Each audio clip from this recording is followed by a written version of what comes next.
Hello student, how are you all? I hope you are keeping well. So myself Lucy Bhuria from New Catholic Mission School, Jhabua. Today we are going to study NCERT Honeydew lesson number 8, lesson number 1, 8th class. The chapter 1, the name of the chapter is the best Christmas present in the world. You know what is Christmas, children? Christmas is a festival, Eve. It is celebrated on the occasion of birth of Jesus Christ. And what is present? Do you know present means gift. On some special day, on birthday, on festival eve, we exchange gifts. So here the name of the chapter is the best Christmas present in the world. We will see here that what is the best Christmas present in the world. So the author Mikhail and the character is Jim Max Paherson. He is a British soldier. Connie is Jim's wife, and Hans Wolf is German soldier. And the year this event happened was 1914, World War I, and place Dorset town in England. Here we'll see some word meanings are there. Spotted it means saw it or found it. Second, scorch mark, to repair. Third, restore means scorch marks means some burning point spots are there, and restore is repair. And stuck fast, stuck tightly. Here there is some mistake here. Muddle headed means confused. And this chapter, children, this chapter contains three parts in it. The first part is the author spotted to a junk shop. Do you know, children, what is junk shop? Junk shop is a shop where we get second hand things. Second hand things means the things getting in less price. So in first part the author is going to a junk shop. Second, the author describes Jim's letter, means he is mentioning what is written in the letter. Jim, he has written a letter to Connie, and that what he has mentioned in his letter. And third part, the author decided to go and give the letter to the owner. Who is the owner here? The owner is Connie, Jim's wife. So let's start with the first part of the chapter.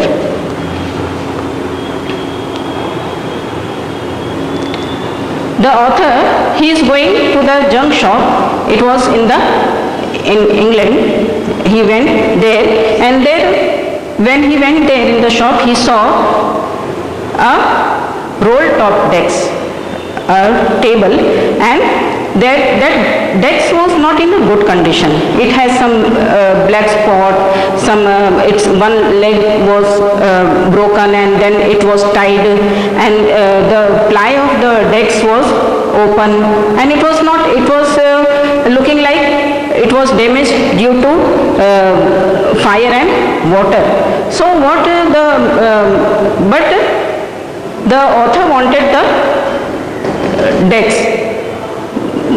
Though it was in a bad condition, but before he wanted to buy it, but it was very expensive, and that table was made out of oak tree. Oak, you know, oak is very costly, oak furniture.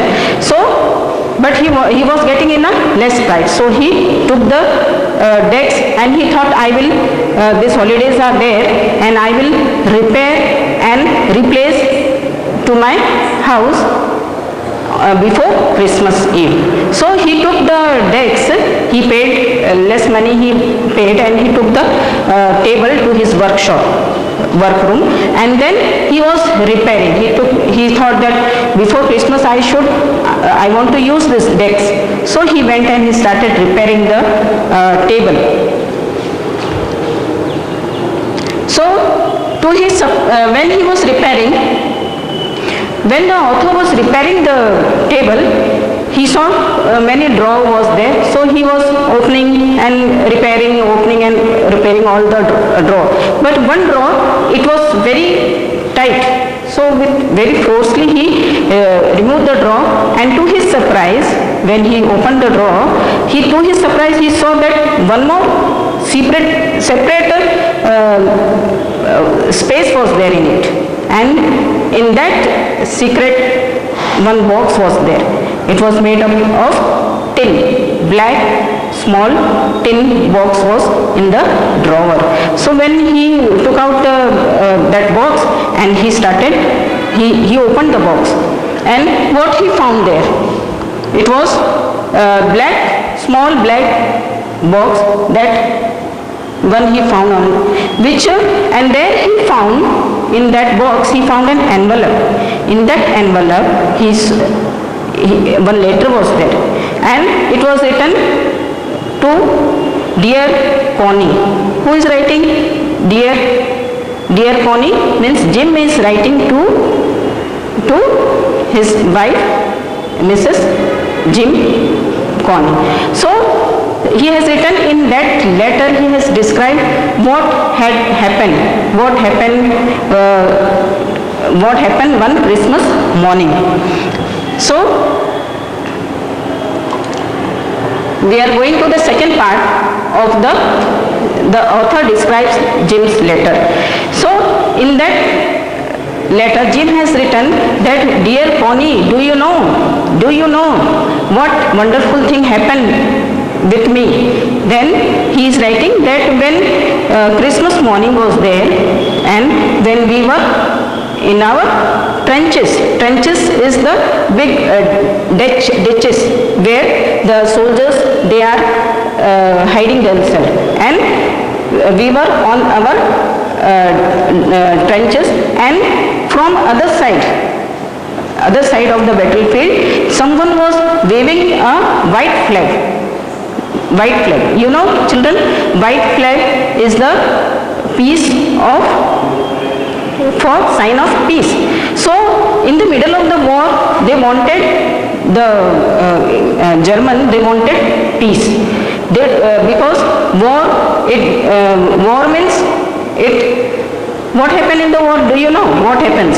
Means many children, they become orphan, many lose their lives, many women, they become widow. So they wanted peace. So they were waving the white flag, and they were telling, Happy Christmas, Tommy. Happy Christmas, Tommy is the name for the soldiers of the England, British. So they were telling Happy Christmas, and they were waving the white flag.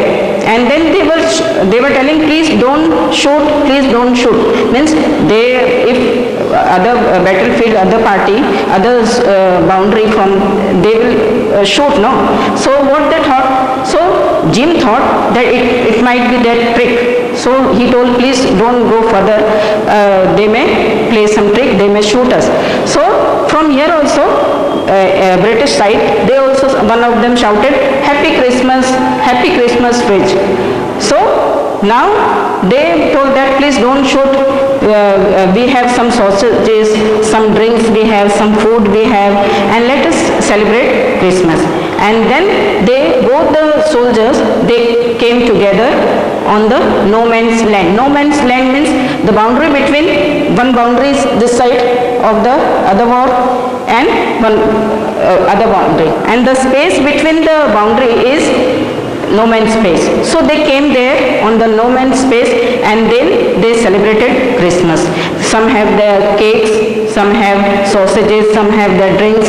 So they celebrated, and they started introducing each other, that before coming to the battlefield, Jim told that I was a school teacher, and Hans Wolf, he told that I was a musician, I used to play cello in the orchestra. So like this they introduced each other, and then one of the soldier, he brought a football. when he brought the football, they started playing football and they had a match, and in between the soldiers of both the sides they were playing match, and Jim and Hans Wolf, they were talking that instead of war, why can't we have this match, so that all the frustration will be removed in the match, why we should have this war. So like this they were talking, and then they had match. Then till night they were singing, and from both the side they were singing Christmas carols, and they slept. And they in his letter, Jim has written in his letter that Connie, next year we will celebrate together Christmas. So I will be coming next year. So Connie, she is waiting, and now she is 101, means in the letter lesson 100, and she is waiting that Jim will come and we will celebrate. So this both the soldiers they slept, and then they had war, and in that war I think that Jim might have died. Then when the author he read the letter, he thought, let us give this letter to its owner. So we are coming to the third part of the chapter. The author decided to give the letter to its owner. Now he is taking the letter, author, and he is coming to the address, where the address is Dorset in England. So when he went there, he saw that the house was totally burned. And then he asked, where is Connie? Then some of the boys, he asked that where is Connie? Then they are told that this house was burned, and she was shifted to nursing room there, hospital, and there she is staying there only. Now you remember, children, how the decks had got some burned part, because the house was burned, and all the things which were there, it was taken to the junk shop, and because of that the table roll top decks which was in the junk shop had some burnt marks, and so like this that table went there. And the letter which the author is going to give to Connie was, she might have read the letter 100 times, and she only kept the letter inside that, and in that letter, on that letter it was written, it should be buried when I die. So but the author is not knowing that Connie has read the letter, but he is very eager to give the letter. He is thinking, the writer is thinking that the letter will be the best Christmas present of the world for Mrs. Jim. But it was like this, children? No, it was not like this. She might have read the letter, because the letter she had received already, and that she kept in the rolled top decks, that drawer. And now the author is coming to Connie, and then he came to nursing home, and then he asked, where is Mrs. Jim? I want to meet, I am this. So they told that she is there. She was on the wheelchair. She was sitting with all grey hair, and her she is totally muddled. Muddled means she has lost her this memory. She was 101. Now she is. When the author he went to her and he gave the letter to Connie, she is just looking at the author's face, and the author is describing how he got the letter, and he read the letter, and he brought the letter to you like this, but she is not listening. She is least bothered, but she is thinking what? That Jim is come, because why Jim is in his letter, Jim has written that I'll come back on and we will celebrate Christmas. So she is thinking the author is Jim. So according to Connie, the best Christmas present was what? Do you know, children? That Jim is come. But according to the author, the letter was the best Christmas present of the world. So it is their own understanding. So today I have completed this chapter. I will come to you next week with a new chapter. Again, till then, be safe, be free, be happy. God bless.